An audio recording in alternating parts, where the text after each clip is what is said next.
Hi, it's Miss Lisa from the St. Paris Public Library.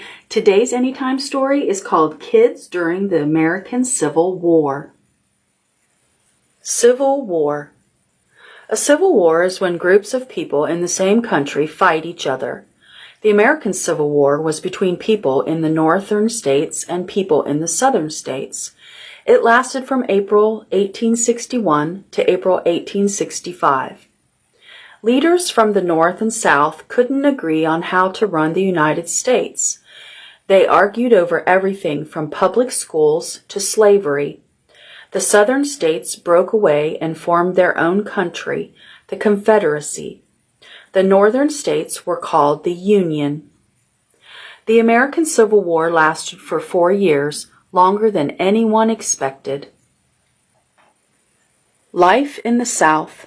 Many people in the South had huge farms called plantations. They grew crops such as cotton, rice, and tobacco. Many plantation owners bought people shipped to the United States from Africa as slaves. Slavery meant that one person owned and controlled another person's life. Slaves were not paid for their work. They were property, owned by their masters.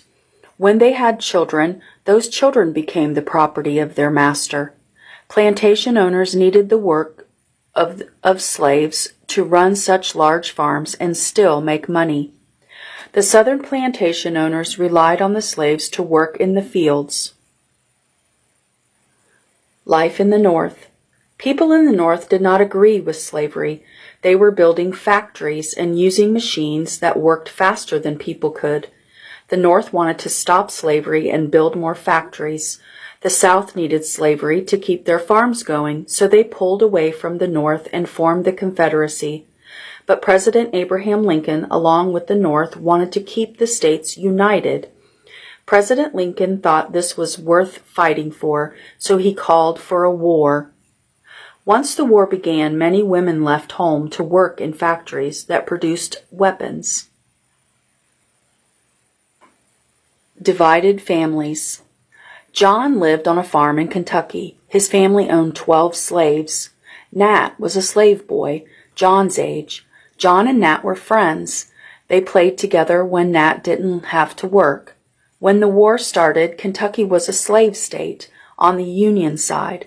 John's father joined the Union Army. He wanted to help keep the country together. Nat's brother joined the Union Army too.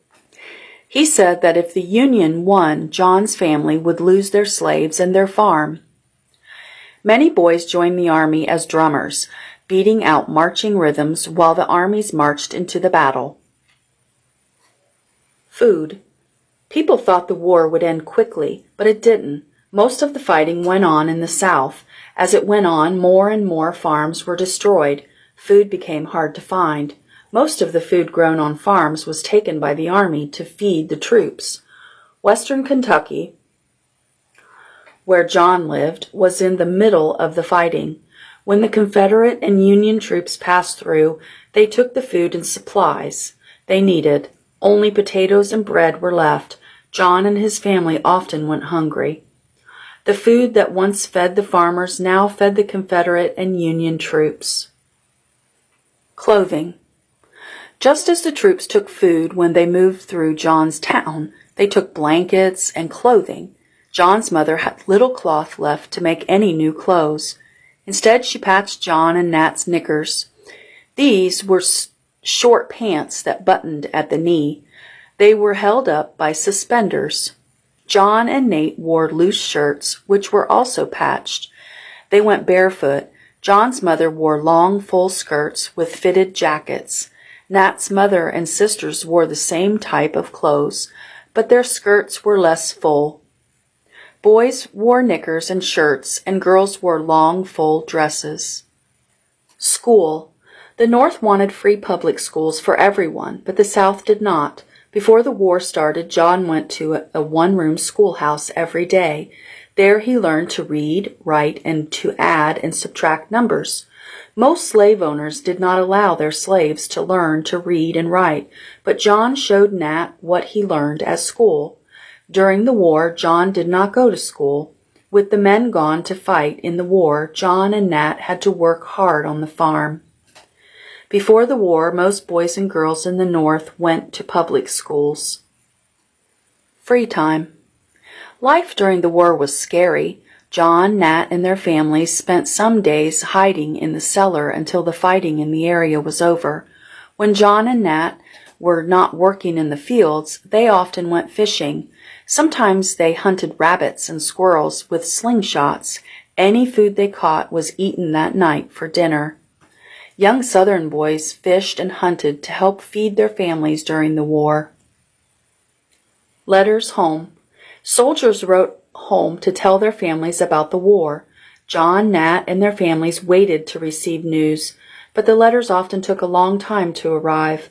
The letters told of the ugliness of the battle and the homesickness of the soldiers. Although John's father and brother were on different sides, they both told of many hurt soldiers and not enough doctors or supplies. Nat's brother wrote that thousands of men and boys had been killed. He wrote that he missed his family. People received news about the battles through letters from the family members in the war. Changes. When the war ended, the North had won. The northern and southern states were united once again. Many changes had to be made. Slaves were set free. They had to find work and housing. Some moved to the north. Many buildings and farms in the south had been destroyed. Families that had once been wealthy were now poor. They needed to find work and housing too. Through many years and a lot of hard work, President Lincoln's hope of a peaceful, united country would one day come true. Glossary. Confederacy. The group of 11 southern states that separated themselves from the United States. Factory. A building in which things are made using machines. Knickers. Short, loose pants gathered at or just above the knee. Plantation. A large farm on which cotton, tobacco, and sugar cane are grown. Slavery. The system of one person owning another. Supplies. The food and equipment that an army needs to live and fight. Suspenders. Straps worn over the shoulders to hold up pants. Union. The United States, the northern states during the American Civil War. United. Bringing someone or something together.